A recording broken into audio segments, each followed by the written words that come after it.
ضمن احداث الدوره الرمضانيه لنادي القناه، يعني بث حي ومباشر الان لفعاليات قرعه الدوره الرمضانيه اللي سيتم اجراءها خلال دقائق. يعني من ضمن احداث الدوره مشاركه فريق غاني. What do you say about it? We are here to take part in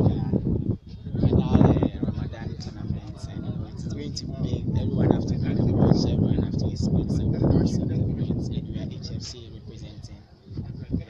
Yeah. So come and watch. I invite you. Thank you. شكرا. يعني اكيد ده فريق غاني هيشارك. حبيبي يعني فريق غاني هيشارك في فعاليات الدوره، بيتم الان التنظيم بفعاليات. ثانك يو كابتن. بنتابع البث الحي والمباشر، واللجنه اكيد اللجنه المنظمه لفعاليات الدوره الرمضانيه متواجده كابتن كوكو الشريف المدير الاداري لقطاع الناشئين، والكابتن اكيد جميل فتحي احد اعضاء اللجنه المنظمه، مع رئيس اللجنه المهندس محمد عناني والاستاذ علاء وحيد. ان طاقم تحكيم ايضا كانوا متميزين على اعلى مستوى، هيكونوا متواجدين لنقل او لاداره مباريات هذه.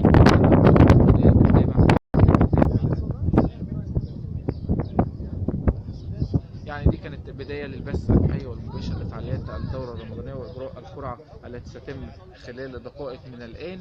وأيضا الدورة ستنطلق يوم الأحد الموافق 4 يونيو في تمام الساعة 10 مساء، مباراة ما بين قدامى النادي القناة، نجوم نادي القناة القدامى، وأيضا نجوم نادي الإسماعيلي القدامى. وهنتواصل معكم بعد قليل، تابعونا من خلال الصفحة الرسمية لنادي القناة والموقع الرسمي لنادي القناة.